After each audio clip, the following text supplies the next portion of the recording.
Hi, I'd like to welcome everybody to our event tonight with one of my very favorite humans, Gayle Forman, and her new book, We Are Inevitable.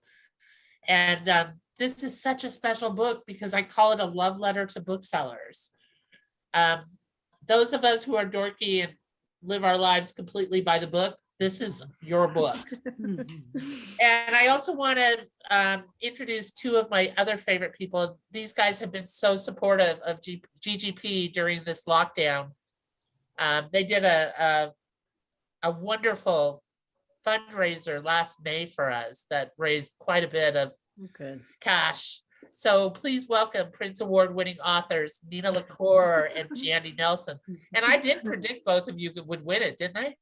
I think so. I think you did. Oh I said as soon as I read it, I think I sent a text or something going, yeah, you're gonna win the Prince. I remember the night before I texted Nina, I said, I hope you got some good news. And with Jandy, I was with my daughter's Newbery Club, and they've been reading all the Newbery books, and they announced Jandy's name, and I was at the library with all these fifth graders, and I screamed. I thought Nina was going to win too, and I told her that from the very beginning. And but then the night before, I figured she would, if she didn't, she would tell me, right, that she didn't win. But then I said, so what's up? And then I remember she texted me all these hearts, and I was like, she fucking won. Yeah. She's like, otherwise she would say I'm not supposed to swear probably. Oh no, it's okay. We're all good with swearing. We're the Okay. GGP wild women. So Yes. hi everyone, and I just love you, and I love Kathleen, and I also just have to point out, like, the book is actually dedicated to Kathleen. I know. And I have to her. She had to tell me. Oh, you're kidding. I didn't even notice. Oh God, that's so sweet and beautiful. It really is. Yeah, when I opened and saw that, it filled my heart. We've had so many wonderful events, the three of us at your store, Kathleen, and yeah. And it's a great, good place is all over this book too. It's Oh, I We were know. just talking about that. It's literally like the theme of the book. So I know. every book title is a chap. I mean, every book title is a chapter title, and the penultimate one is The Great Good Place, which is the book by Ray Oldenburg, which is all about how we need to have these different spaces in our lives. You have your work and you have your home, although those have become one for a lot of us. And then you need this third place, which is like this community space where you can come together, and bookstores really are that third space. And I always knew that. And I began this book before the pandemic, but finishing it during the lockdown, it made me miss physical bookstores so acutely. The sort of camaraderie, the friendship. I mean, we didn't meet specifically at a bookstore, but I feel like Great Good Place is like the setting of our love affair, the three of us. So it just made me miss it so much. And you know, as we're starting to open up again, I just think people have really understood that these spaces are important. So that was why it makes me feel so good to learn that, of course, Jandy and Nina like threw you a fundraiser, but also how many people in the community came together because they understood, like, this is a necessary space for all of us. We need this. And so whatever we have to do to make sure that it survives the latest asteroid, because books, you know, bookstores, any bookstores have been through it before. Anyhow, it's amazing that you wrote a book about that, like a book, an ode to booksellers and book people and bookstores. And I mean, was that your intention when you started, or how did it start? I'm curious. So the book, like, I do this thing now where I start a book and then I put it aside, and then like 3 or 4 years later, it's ripe and it's ready to pick. And so this one I started, I think, about 4 or 5 years ago, and it was called The 13th Gig. And it was really much more about Aaron and Hannah. And it was structured around 13 gigs, and like there was going to be a band poster for each one. And the story really wasn't working because that structure was forcing me into a narrative that didn't work. And so as soon as I realized, I got rid of that and just started writing anew. And then I realized I wanted the titles to be the chapter titles. And I was like, well, I was careful about that because I wanted to make sure I wasn't, again, like just sort of forcing myself into a structure that didn't work. But not only where there's so many references that just flowed naturally through the book. They wound up being they worked really well as chapter titles. Like the second chapter title is called Too Loud a Solitude, which is this book by this Hungarian author that is about this garbage collector who can't stop collecting books. But Too Loud a Solitude is also what's going on. Anyhow, to answer the question, yes, I had already switched to the frame and having it be an ode to bookstores and booksellers. And one of the last things I did in the normal world is I met with my editor. It was in March, and we went to this little cafe in Brooklyn because she was in town. She's going to give me her notes. And we were like, do we shake hands? Like, we washed our hands like 10 times.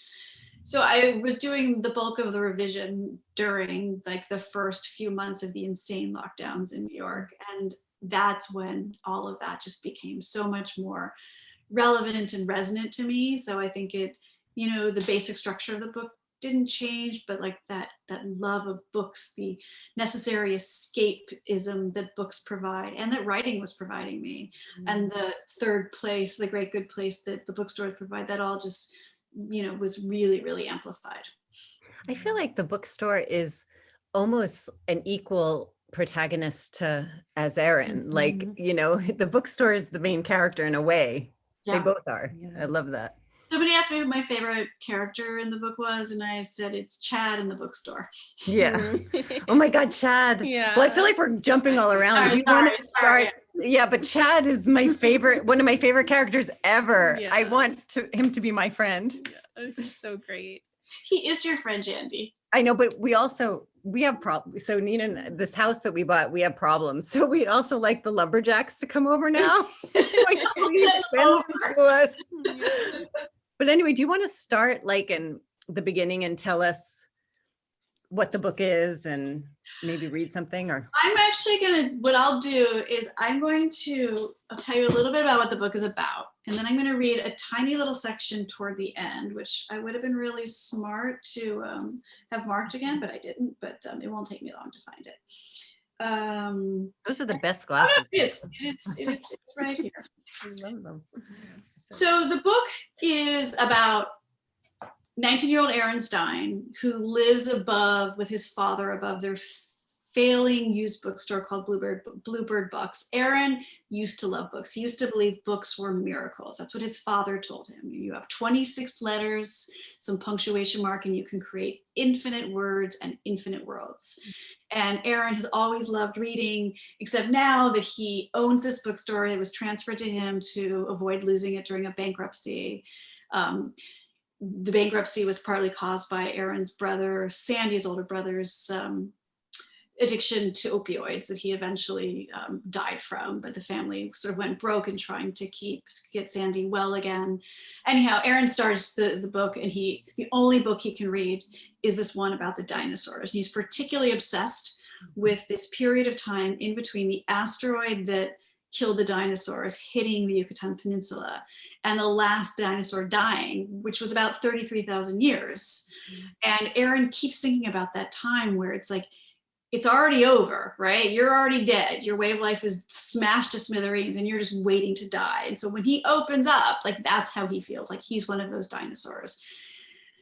And what winds up happening is he winds up first he tries to sell the store, and then all these other sort of dinosaurs in the town, these people whose ways of life have also been smashed to smithereens, they kind of get in the way of this, and together they kind of create something new. And maybe Erin can find his way back to books. And so it's really, I wanted to write a book about what happens when your way of life as you thought it was going to be is no longer. I wanted to really write a book about a bunch of men, a bunch of white guys whose way of life was no longer, and to show a different way. I mean, Erin starts off so bitter, and by coming together with this community, this ragtag community, they kind of create something new. And so that's what I wanted to do. And of course, there's books all through it. And I'm going to read a little section here. Why can't I find it? Okay. So this is a section pretty late in the book, which would normally be spoilery, but I'm not going to give you too much. But Erin is going into another bookstore. He's in New Mexico, and he's going into this bookstore which is not something he's sort of done for fun in a while. The man behind the counter looks nothing like Ira. He's short, brown-skinned and balding, wearing a bunch of turquoise rings. Except I can tell right off the bat, they are brothers of a sort. If there were such a thing as a bookseller covenant, this man would be a signatory. I'm looking for a book. I used to scoff at people who said that. What else would you come to a bookstore for? But I think Mom always understood that bookstores were about the people inside them, the ones on the pages and off the pages too. You've come to the right place, he says. Would you like help finding one? I would. Tell me, what's the last book you read that you loved? The question stumps me at first. I've reread The Rise and Fall of the Dinosaurs multiple times, but I'm not sure that's a book I loved so much as clung to. But then I remember Hannah and me, a few days ago, reading aloud from my first love. The Lion, the Witch, and the Wardrobe. Ah, yes. He looks at me for a long moment, sizing me up the way Ira used to do with customers. I think I have just the thing for you. He disappears into the stacks. When he returns, I expect to get another one of the Narnia books or another fantasy series, Harry Potter, His Dark Materials, but he hands me a slender volume, its cover a sketch of 3 red birds. A Grief Observed by C.S. Lewis, the bookseller tells me. He wrote it after his wife died, trying to reconcile his faith with his loss before coming to realize the two aren't at odds, they're bedfellows. It's nothing like Narnia, but I thought it might be of interest. I look at this man who doesn't know me or anything about me, but who knows, like Ira always knew, like all the best booksellers know, not just what their customers want, but what they need. No one ever told me that grief feels so like fear. I read the opening lines of the book and it's like my own pages are coming unstuck. For so long, all I felt is fear, and all this time it was grief. I continue reading, remembering why I used to love books, because they show us in so many words and so many worlds that we are not alone. A miracle in 26 letters. Oh, so beautiful. That's what the book's about, right?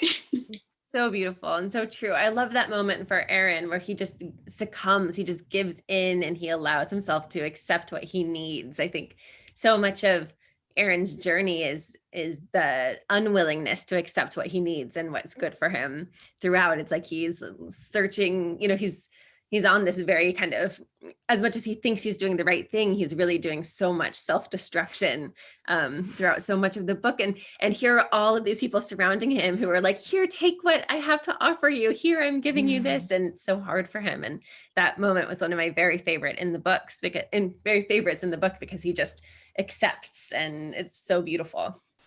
And I also really love when he's not allowing the help in, like there's like so that led to so much hilarity, and you're so great with dialogue anyway. And so those scenes were also my favorite, like when he would just like, it's like these angels have been sent and they're fixing the world like right around him. They're fixing his house as he lives in it, basically metaphorically, but he can't see it. It's like he has got blinders on, and it's very funny the way you do that, but also very poignant. And yes, and then when he gets to that, I feel like we're doing a talk show now because you're right here.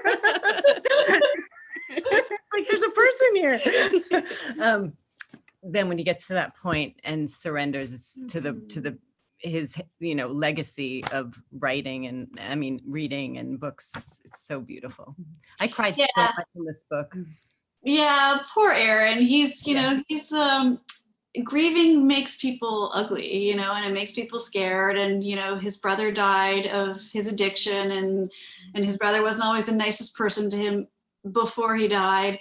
And Aaron has just gotten so used to, I think anybody who lives with addiction understands this like feeling of like, oh my God, is it going to happen? Are they going to relapse? Am I going to come home and find them like passed out? And Aaron has just gotten so used to waiting for the bad thing to happen, and then it keeps proving him right that it's impossible for him to believe in goodness.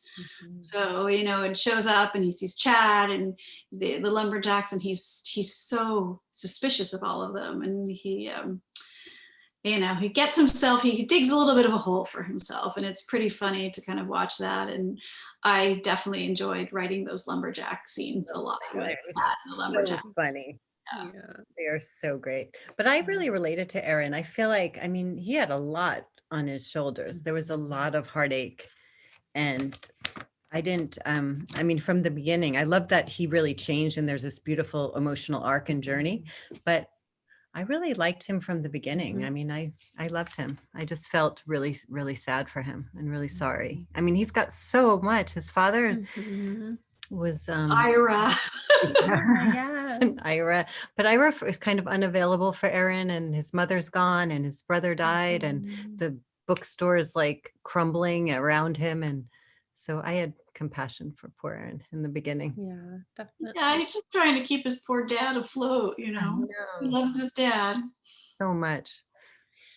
Gail, as I was reading, I was thinking about, I mean, because music is also such a huge part of this novel, and I know that you love music very much, and I kept thinking about, I wanted to ask you about, like, you know, when you were Aaron's age, like, what was your relationship to bookstores and to records and to all of these things that are so just satisfying to read about in this book? And also, Jandy and I, we jotted questions and we both had the same question, which was, what is your perfect song? So tell us about music. When I was Aaron's age, I took off. I went traveling for 3 years after I finished high school, and I was living in Amsterdam when I was 19, and I was a maid in a backpacker motel on the Vormstraat, and I was pretty broke, but I spent basically all of my money at the American bookstore on the Leidsestraat. And so like it was just like to be able to go, and I was I didn't know very many people. It was a little bit of a lonely existence to so go there, and I think I was like very much on my Kurt Vonnegut kick, so I was just like inhaling Kurt Vonnegut. And then I had my Walkman and my cassettes, and I think I was very into Sonic Youth, so I was sitting there like listening to like Daydream Nation, the Blasted, and also my brother made me like all these cassettes with everything from like Otis Redding to all the Rolling Stones. So like I lived for those Maxell C90s. Yeah. That's what I was listening to then. And in terms of a perfect song, I actually have a playlist of perfect songs, because in my mind, and so I'm gonna have to share this playlist, but like I've come to understand that my favorite style of music is something called chamber pop. So like Sufjan Stevens' Chicago, that's one of the that's a perfect song for me. And I was thinking about this a lot while I was Wait, I missed it. Which is the perfect song? Chicago? Oh, I have many. I'll send a list. But okay. Sufjan Stevens, I was listening to a podcast about the song Chicago, and that is it's called chamber pop, which is the genre that I've liked since I was younger. So to me, a perfect song, when I hear it, I know it immediately. And I'm always like, why doesn't everybody only write perfect songs? Aside from the fact that they're subjective, it also reminds me of writing. Like, why don't we all only ever write perfect novels? Because it's like getting it from here to there is challenging. But for me, when I was thinking about it, there is a 45-second riff in a Mumford & Sons song called Lovers of the Light. And I wouldn't even say that I think this song is perfect. This riff, if my books can do what this 45-second musical riff can do, then I'm done. And it's just something with the instrumentation and the way it builds and builds and builds, and then you get to this breaking point and you just have this emotional catharsis. So those are my perfect songs, and I used to run and listen to them, and then I would just start crying as I ran. And I don't know, like that's to me is a perfect song. So I have a whole list of perfect songs, but they're all like, Heroes by David Bowie is a perfect song. Like they're just ones that have like this incredible build. And I was thinking a lot because Aaron in the beginning hates music. Sandy was the music person. He has this huge record collection. And Aaron defines himself in opposition to his brother. So he's like, I hate music. And then he meets Hannah. He falls in love with a musician who's also a big reader. And she's like, they're both forms of storytelling. And I really was thinking about how these perfect songs, they have pacing the way you have a novel has pacing. So it's like, it's not all hard driving and pounding. The novels I like are not all plot. They're novels like you write, where it's just like, you're taking this sort of the reader or the listener on this journey, and it's told through words or images or instrumentation or beat, and it just creates an emotional reaction. So that, to me, that's a perfect song. And I will share my Spotify list with the Okay, good. Can't Well, wait. you did. I think you did that with this book. Yeah, I really sure. do. Actually, so I have a question. Your last two books, I've loved so much, as you know. Like I really, I mean, I don't even think we've gushed enough. Like I adore this book. It is really, I needed it. Like in the pandemic, like I wish I had it in the beginning of the pandemic. It was such a refuge and a great place. I wanted to be with these characters forever and live in this world forever. And I felt that way about your last book as well. And I feel like, I know that you write to escape life, like in a way. And maybe you want to talk about that, but I feel like your work is getting more and more utopian in a way. And I wonder if that's a reflection how, in some ways, on how horrible the world has been. Like as the world gets more horrible, like your books get more utopian. And I find that really interesting. It's interesting that you say that, because, you know, there's a period of time before I've lost my way, or like I was like starting all these different things and abandoning them. And what brought me through with I Lost My Way was like, these were people I wanted to spend time with, in a world I wanted to spend time with. And that is absolutely true about this one. I have a middle grade that's coming out in the fall, where it's like worlds I want to live in. And I think that, you know, you can write the world as it is, and you can write the world as you want it to be. And I think that I definitely have been doing a little bit of that. I'm not trying to like gloss over realities, but it's like we have a choice. We have a choice of whether we're going to tear things down or we want to build them up together. And I want to show people coming together to do this, because I know it happens and I know how powerful it is. And I know that we all need to be part of something bigger than ourselves and part of community. So, you know, absolutely. And also just, I want to spend time. You spend so much time in a novel that I want to be in a world where I want to be in that world. It's also, I find it really like a panacea for the soul, my soul anyway, in these two books, especially because it's all about these people finding each other, this found family that saves each other. And it's just so beautiful. I mean, that's really in both of the books. It's just wonderful. I love it. I mean, look at you two. You're found family, right? You're sort of like, look at you. And I think that, you know, there's all different kinds of family, and there's this great, big, wonderful found family. And I think we've been so lucky to find family within our YA community. And I kind of want to honor that. Like, it's just so important. And you could have the most wonderful family of origin in the world and still need your found family. I think like it takes a village. Like the more people you have to love and support you, to be there to catch you when you fall, the better. So yeah, I kind of want to write those worlds. I know, I think about Aaron, like, again, like when you say that, it's just so funny when he was just like in a dither and like, they're all there already, like helping him. It's so great. Can we talk about Chad too? I mean, I feel like we've been waiting, and I also like, I've been trying to figure out how to ask this question without spoiling the ending, which I definitely don't want to do. But I guess what I will say is I just appreciated Chad on so many different levels. And I also appreciated the attention to like accessibility and universal design and all of those, you know, issues that really people don't think about so much, that like for some people to walk the steps into a bookstore is impossible. And I love that so much of this, like part of the catalyst was this ramp so that Chad can just enter this bookstore, right? So Which he doesn't even really want to do. Right, exactly, yeah. So tell us about Chad and how he came to you and the research you did and everything. Yeah, Chad was there from the start. So Chad is sort of a self-described like best life bro. He's like one of those sort of backwards baseball hat. Sorry, it's late here. Kind of guys. And like who was not very nice to Aaron previously. He was friends with Aaron's brother, but 2 years earlier, Chad was a snowboarder. He snowboarded off a cliff. He broke his neck, and now he has a spinal cord injury and he uses a wheelchair. And Aaron meets him one night at this outside a club, because Chad is obsessed with this band called Beethoven's Anvil, and the lead singer is Hannah, who Aaron falls for.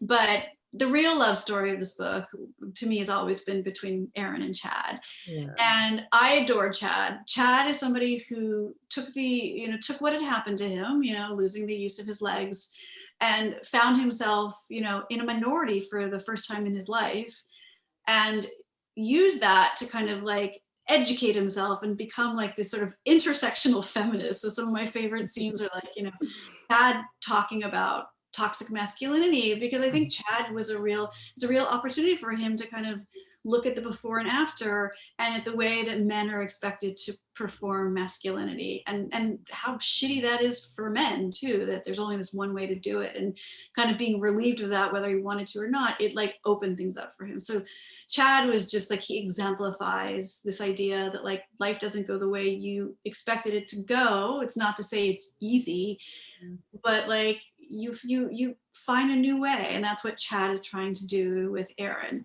And the research for Chad was great, because I have female friends who use wheelchairs, but I don't have any guy friends, and that was a very specific thing. So I got in touch with this organization called the Triumph Foundation, and the guy who runs that, Andrew Skinner, he put me in touch with two different people, and this woman Jen was like incredibly helpful. Like remember at the end, there's a scene where there's like, I'm not going to say anything. She pointed me out, but this guy Dean, who I talked to, he basically turned out to be Chad. So he and I went back and forth, and literally our first conversation, like 10 minutes in, we are talking peeing, pissing yourself, catheters, and boners. So, this was like the thing I really needed to know. Like I really needed to know like specific things, like for Chad and for a lot of guys, like it's so much about their masculinity. So many men who use wheelchairs say if they could get their legs back, or our use of their penis sort of back and under their control, they would definitely choose the sex. And so like there was lots of things to talk about, like where the break would be, seeing the difference between a complete break and an incomplete break based on how Chad, what his mobility was, what his sexual feeling was. Like that was the kind of thing you cannot get from Googling research. So I was really, really grateful to have Dean in particular, who just there was nothing that fazed him. So it was actually kind of fun to research all that.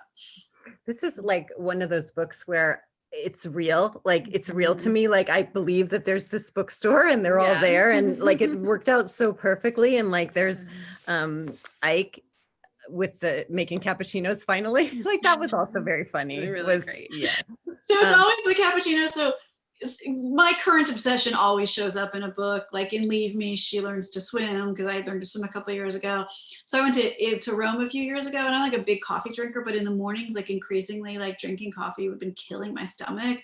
And then I went to Rome and had cappuccino first thing in the morning, and I'm like, this solves everything. So I came home and I'd become obsessed with like cappuccinos. And like before the pandemic, anybody would come over and I'd be like, let me make you a macchiato or a cappuccino or a latte. So then I got to, have Ike learn to make the perfect cappuccino.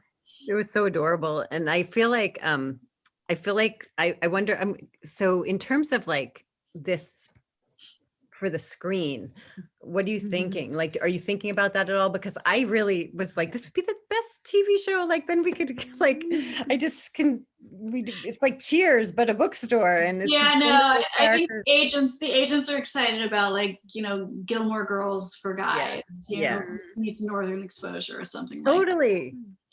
Yeah. I felt like great. Yeah, I felt like there's like that perfect type of indie movie, where it's just like, it's so satisfying and you feel so just like held by this movie and like perfectly entertained and perfectly heartbroken. And I just felt like I was existing in that world as I was reading. Yay, that's what I wanted. I didn't want it to end either. I was so upset when I think I texted you. I was like, I just don't want to finish, I want to stay in this. All right. I'm looking at my questions. Well, I was telling Jandy, I was thinking about like Jandy's Wonder World of Northern California, that to me, I have the same feeling, like her like mythical, and it's kind of amazing that you've created in 2 books, you've created such a lasting impression. I mean, I think that even happened like when I read Sky, and I'm so excited. There's going to be a movie of Sky soonish. Oh my gosh. So, but I always sort of think about like the people in that world and the lumberjacks. They're kind of cousins. I want the lumberjacks so bad in real Yeah. life. I mean, that was Fix up the house for you. yeah, exactly. I just want them to show up and make coffee and fix the house. Do you want to? So one thing that I thought was really amazing about the book was that it's really comedic, as we've been talking about. It's really funny and it's really lighthearted. But at the same time, you're dealing with very heavy subject matter. And that's an incredible balance. Like, I'm not even sure how you succeeded in doing that, because there's so much joy and there's so much it's very life affirming, but you are dealing with addiction, opioid addiction, and the death of a sibling and son, and people that are so adrift. And I don't know if you maybe want to talk about some of like how it was like negotiating all that in one novel, and also maybe talking about why you wanted to write about opioid addiction or anything. Go anywhere you want. I think, there's that adage that comedy is tragedy plus time. So I think that I Lost My Way was a book sort of full of heart, definitely, but I definitely was in the mood. I think when people meet me after reading my stuff, they think that I'm probably very serious all the time. And then people who know me know that like I have a very profane sense of humor and I love to like make jokes and laugh. So I wanted to have that in there. But I knew from the start that the thing Aaron was so angry about, and this asteroid that hit, it wasn't Amazon, that was an earlier asteroid. It wasn't, anything else. It was the addiction of his brother that Aaron very much sees as taking the family down with him. And he very much sees the addiction as a choice that Sandy made. Like he chose addiction. And, Aaron is very adamant, like, you want to not, get addicted to drugs, like, easy, don't do drugs. Like it's a choice, which absolutely I do not agree with. Like I had to write an author's note where I emphatically state like authors will say things through their characters they don't mean, but that is Aaron's journey.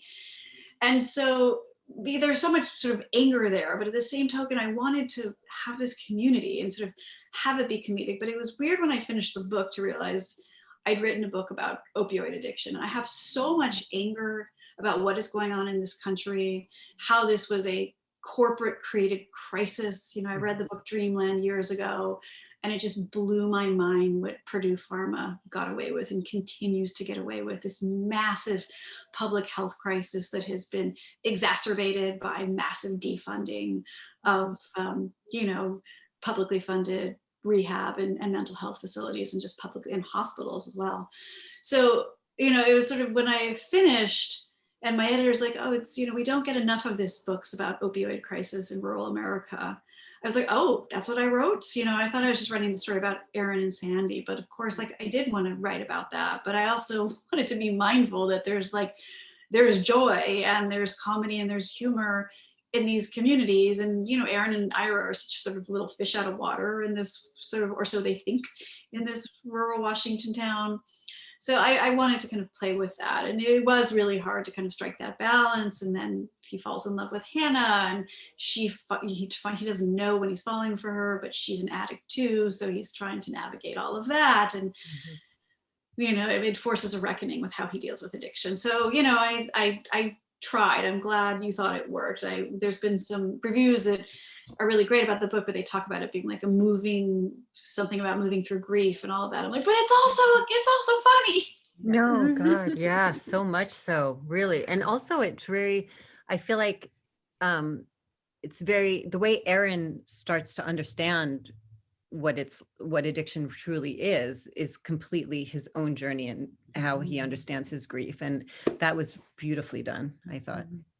Thank you. My editor, Lila, really helped me get there. It took a while with the addiction and sort of figuring out why he was so angry, and seeing how things get out of your control, and you can try and dig yourself out of the hole and only dig yourself deeper.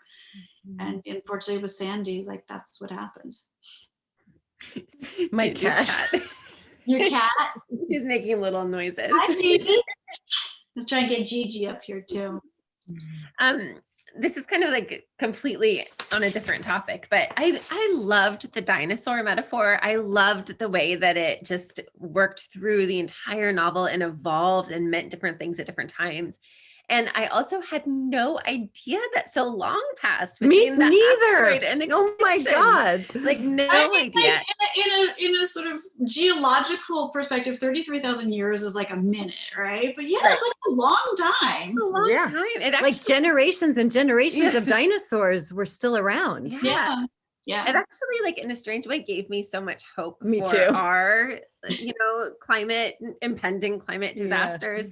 Like, yeah, because I kind of think of it sometimes when I'm feeling like very fatalistic, or I feel like it's gonna just like be all over. But like it was like maybe we can endure, maybe we can change into different creatures. Maybe it's just, and maybe within our own lives we can make those changes too, which actually led me to one of my very favorite parts, which I wanted to talk about, even though it's far in and I don't want to, ruin any surprises, but I will say so.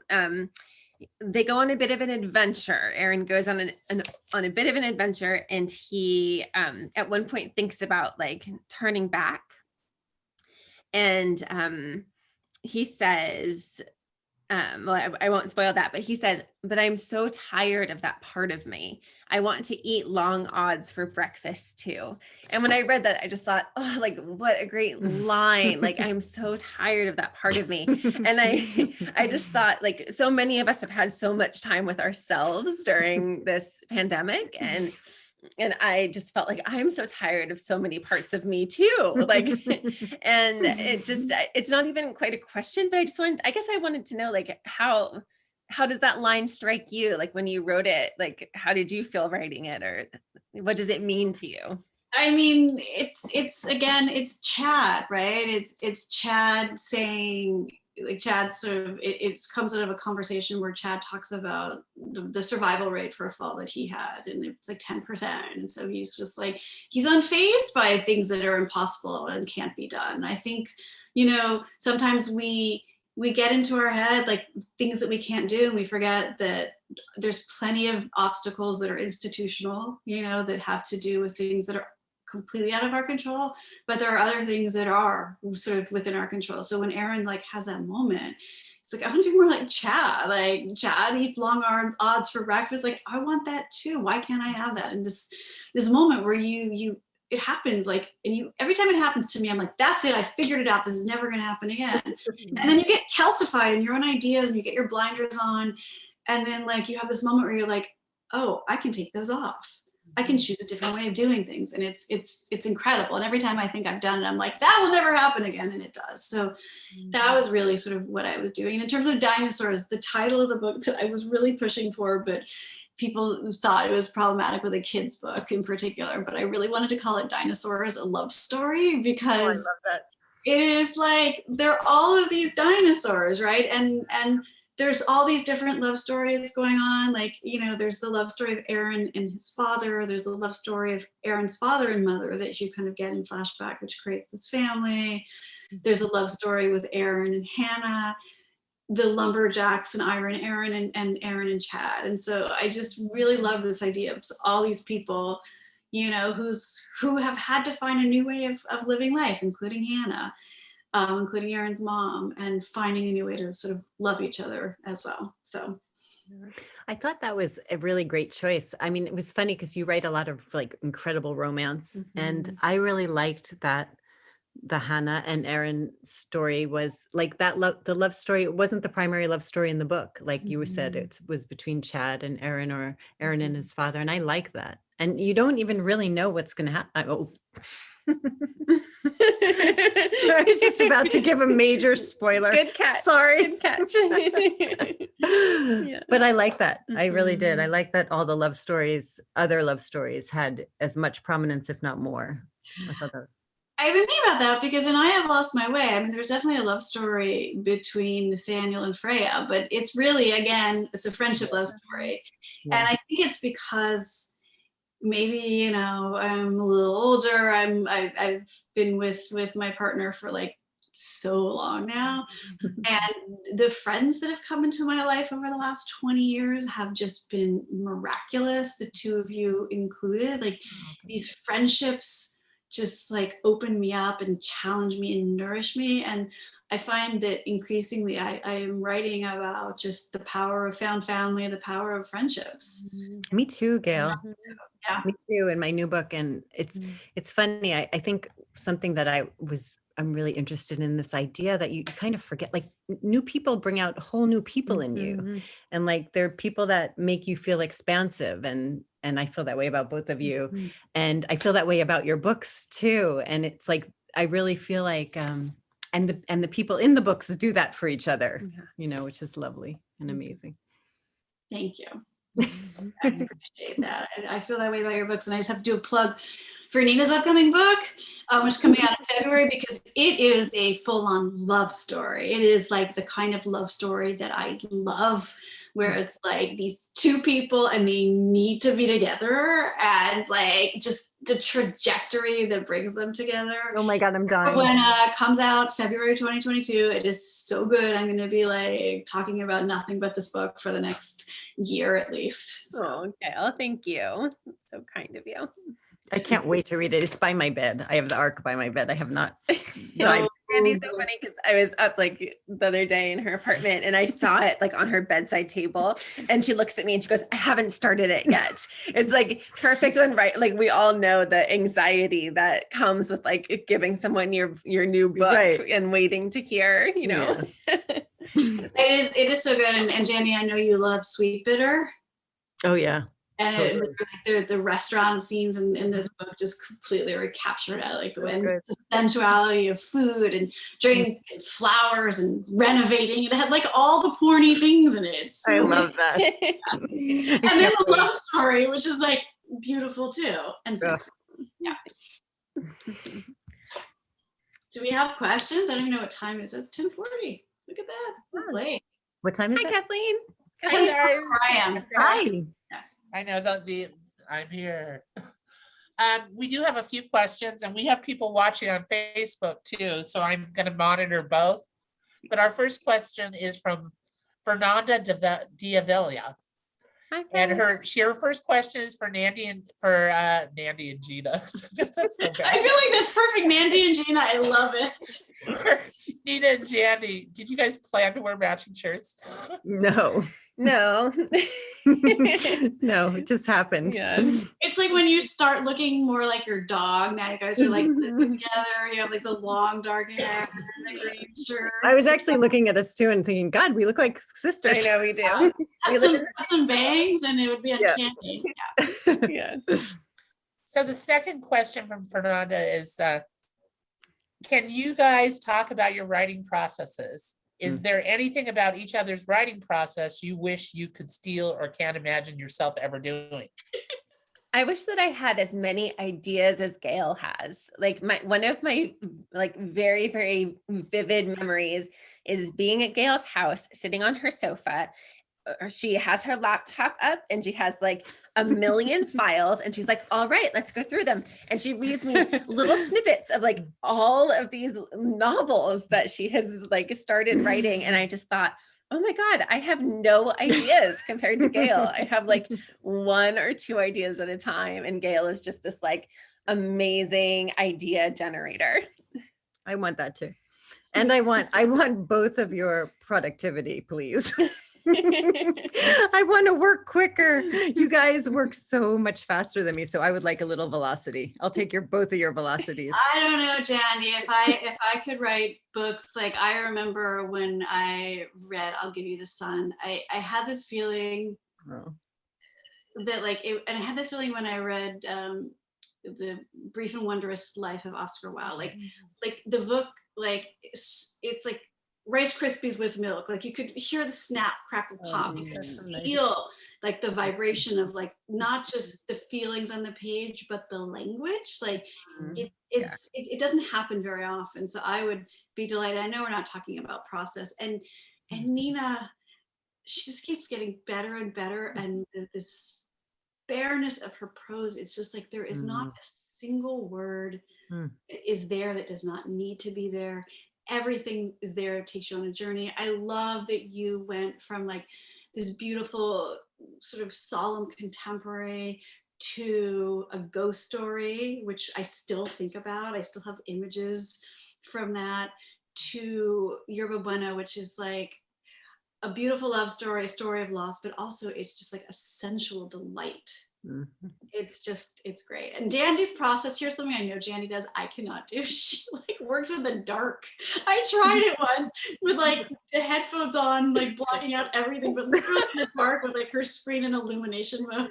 Does not work for me. Yeah, it's very odd. It's very odd. Nina, like, so this morning, I guess the dog was really loud and she's like, so sorry. I'm like, dude, I got my earphones. I'm like, got my sound machine. I'm like, I don't hear anything. I don't think we've ever asked this, but I have a feeling, do you read your manuscripts out loud at any point during the process?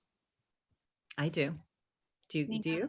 Yeah, that's a big part of my process. Like there's several read alouds at different places. And I think you can tell when you read the cadence of it, and just, it comes from like, there's a certain kind of edit that you can only really do when you hear it out loud. Gayle, you write from beginning to end, right? Or do you jump around? From beginning to end. And what do you do? I know you go back into different sections. That's what you've been telling me. Yeah, well, it's hard to say with the recent work. It's hard to say because there's all these stories within the story. So but I work each story from beginning to end. So didn't you write like I'll Give You the Sun? Were there like two separate stories that you melded, right? Like you even had like different names for it. It was like blank, blank, blank and something museum, right? And and I wouldn't like, I kept one file closed for like a year when I was working on the other. Wow. But I the new book has many stories. So I was going back and I forth. can't wait. Do we have any idea of when we might be reading it? I handed in a draft. Finally. So like within the next year-ish? Yeah. Year maybe. There's gonna be a lot of editing. But in terms of process, I would like both of your processes more than my process. I would like to get rid of my process. Thank you. Come on. It's not like you didn't write a movie that got shot. Like when is Sky coming? Jandy wrote. Yeah, but you know what? I think that novels are different. And that I was working, novels are, don't you agree? I mean, novels are much harder. A mess. Much harder. I mean, when I was studying with Deb Wiles, she said to me once that a novel is trying to get a quilt the size of a football field in a tiny envelope. Ooh. And that I always think about that. Yeah. Yeah. So we have another question from Mihawk Oberoi, and it's for Gayle, and it's how did If I Stay influence this book in terms of rebuilding after loss and metamorphosis? I think I've been thinking about this a lot because I guess I do write about grief a lot. And I think I've been thinking a lot about trauma and the trauma that really forms you. And I had such a, not super early, but such a formative trauma that led to writing If I Stay. So I think that sort of working through grief, that has definitely just become an area of like what I visit, where I visit, because I do understand. I think Jandy and I really connected over this because I remember when I read Sky, I could feel the loss. I knew you had lost somebody personally that was informing that book, someone you love very much. So I think, you realize that what feels unlivable or unsustainable at one time, like time really does change so much. And if you don't deal with it, Erin is a sort of case in point of what happens, same with Adam, like in Where She Went, like when grief is not dealt with and it calcifies, it does bad things to a person. So I think there's probably a through line between Adam of Where She Went and Erin of We Are Inevitable, even though they're very different books, but they're both characters who have not allowed themselves to feel grief and who also are carrying around guilt. And that is like this other terrible thing, guilt around grief, because I think we have this habit of trying to assign causality when bad things happen, because it makes us feel less frightened about the chaos of it. Like there has to be a reason for it. And if you take that yourself on as that reason, that is a terrible burden. I think both Adam and Aaron just sort of suffer from that. So it was important to kind of bring them through and let them see that like some things you just don't control. Do you think it's a spoiler to tell everyone listening that there's a certain cameo in the book?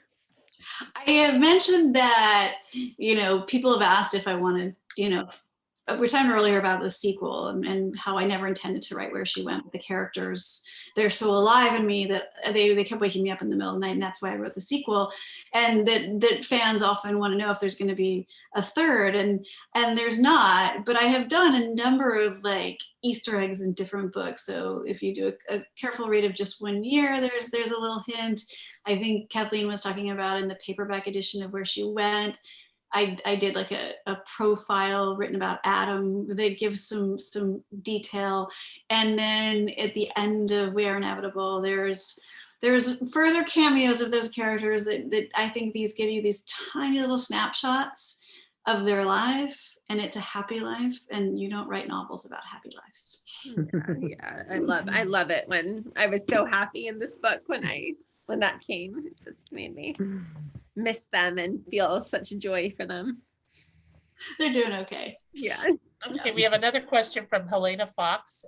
She says, I am so loving this warm, kind, wonderful conversation. In the spirit of asking about favorite books, what is the first book you remember having a major impact on you? Can we And just say she's that I sending think love and hellos from Australia. Janda, didn't you recommend Helena's book to me? Mhm. I loved your book, and Jandy was the one who told me to read it. Best How book. It Feels to Float. It is talk about like, oh, beautiful, beautiful. Hi. Everyone should read it. It's the best book. Yeah. So first book you remember having a major impact on you?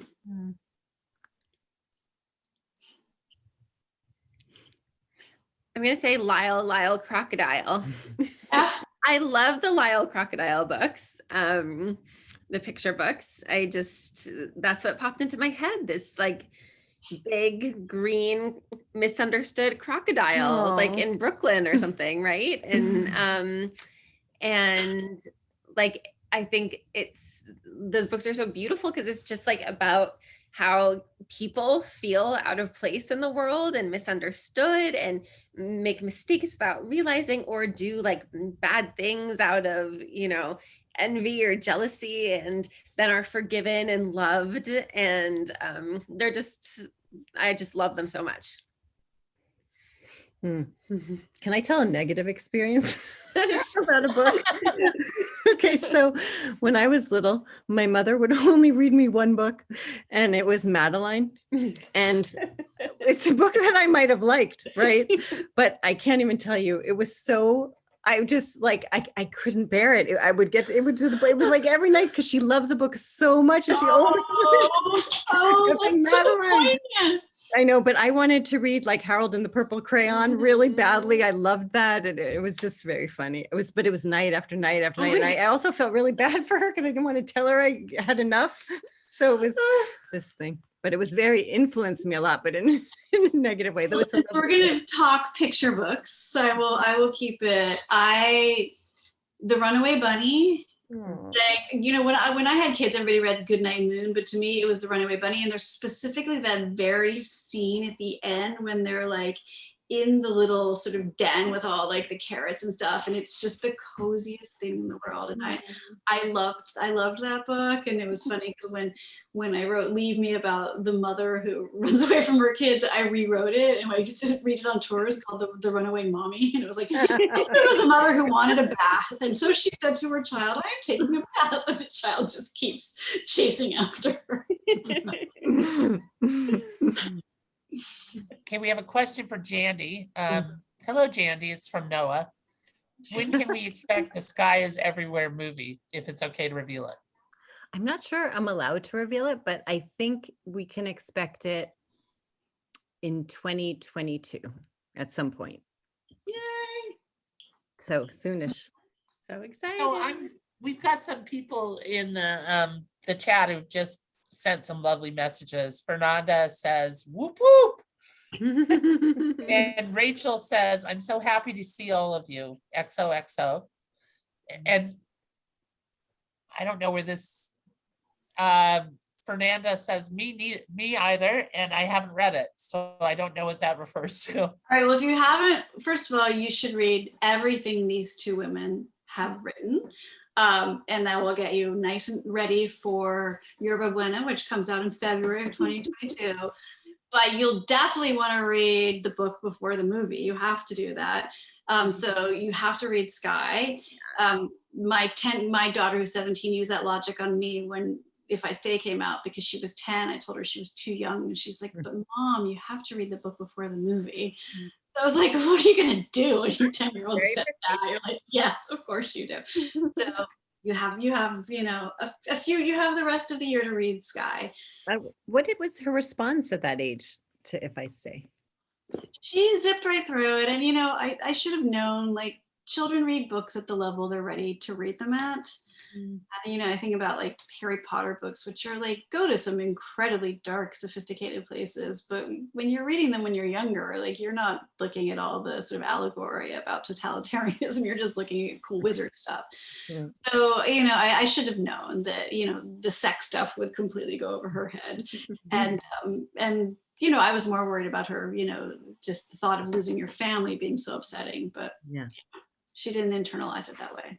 I mean, it's so interesting that like so many children's stories are about that, right? It's like, I remember when my daughter first saw Frozen and like the ship, and I just remember thinking she is too young to see the ship carrying the parents, you know, go under.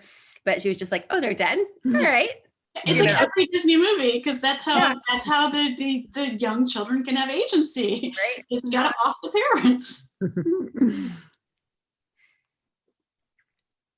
So guys, I was thinking, Gayle, do we want to do choose a number between 1 and 30 for the $100 gift certificate?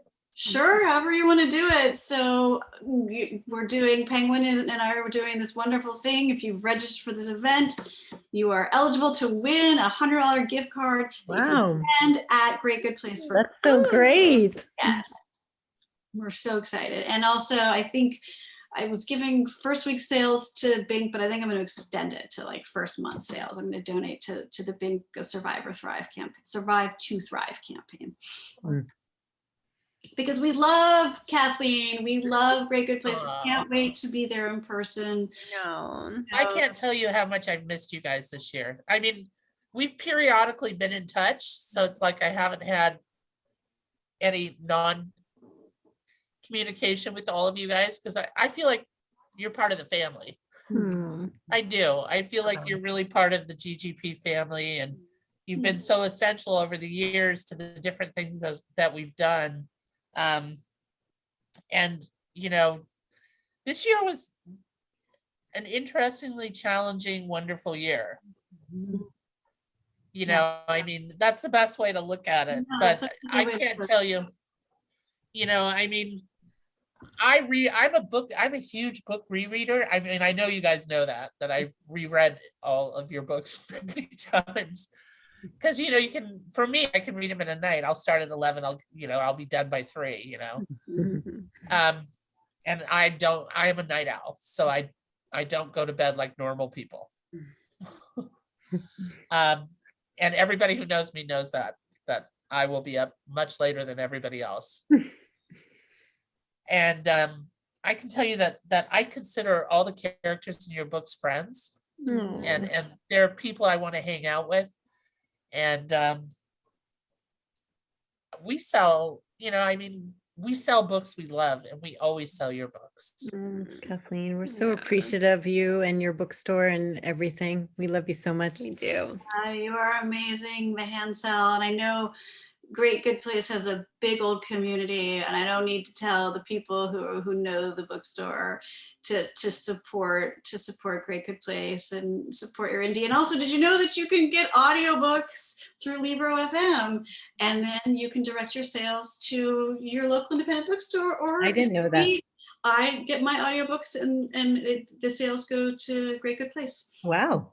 Yeah. I didn't, because, wow, I'll do that. Mike can tell you all about it. Mike also, he's our computer wizard, tamer of wild women, everything you can think of. And he also works, he's been working with Libro FM since the pandemic. Oh, cool. Great. So, and he keeps sending me books, and I've listened to a few. But I'm such a visual reader that I like to read the words, and then I imagine, I like to have a little movie running in my head as I'm reading. Yeah. And that's how I've always read. I like listening though too. It's a very interesting thing because I listen to a ton of audiobooks, and it's weird how where you are becomes incorporated in your mind with the story. Like I read listened to The Great Believers while I was like watering my friend's garden while she was away. And now every time I am at her garden, I think of The Great Believers and all those characters. I love that about it, Well, Gayle, do you want to give us we're beginning to lose folks. All right, number 13, lucky number 13. That's 1, 2, 3, 4. Sorry. I'm counting as we go.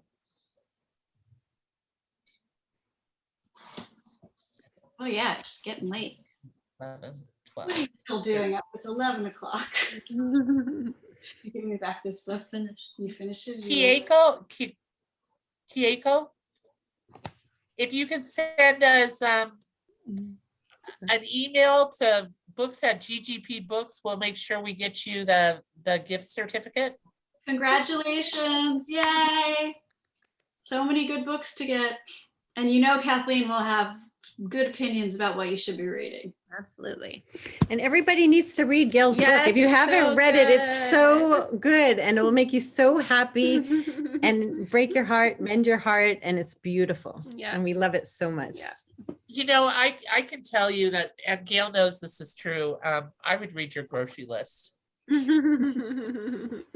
People always say that, but I'm such a dork. I probably would read your grocery list. I feel that way about the writers I love. I would read anything. So I just thank you all for coming. I can't wait till we can do this in person. I love that anybody can come. Well, and for those of you who don't know, Gayle has a middle grade book coming out in the fall, and it's fabulous. I need to read it. I can't wait. I can tell you, I was really lucky. They sent me a manuscript of it. Cool. And I ate it up in like 3.5 hours, Gayle. It's Breaky and Bug, and it's once again a love story, but an unconventional one, and it addresses a lot of different issues we're dealing with today. And it also has the serial killer in the background, that they're trying to solve the serial killer. 10 and 11-year-olds trying to catch a serial killer. And it's I know, but it's awesome. 1987, Nina, so I've been thinking about you for this. I'm very excited. So, you guys, this is probably one of my favorite nights, and you guys know what I just love you guys, and I miss you so much. Well, here's to doing this in person in the store. I can't wait to see you all, literally see you all, hug you all, serve you all wine and cookies. I just can't wait to be back in the store. And I love you all, and I'm so grateful for this community. Well, thank you for your book, and thank you for everything, but thank you for giving us the gift of this book during the pandemic. It's really wonderful. So Nina, Gayle, and Jandy, can I do a personal note? I would love to Zoom with you guys because I just kind of miss you. Yeah, of course. Totally. I've got everybody's emails and stuff, so I will. Yeah. I don't know how to set them up. That's why. I'll set it up. I got it, Kathleen. Okay. Yeah. Gayle gets things done. I get it done. That's true. All right, that'll be good. All right. I love you all. Bye, guys. Bye. Bye, everybody. You guys buy this book at www.ggpbooks.com. We love Gayle. We love Nina. We love Jandy. Bye, And everybody. thank you, everybody, for coming and hanging out with us. And Mike, thanks for your wonderful patience with me. Yeah. Thank you, Michael. Or Mike. I don't know.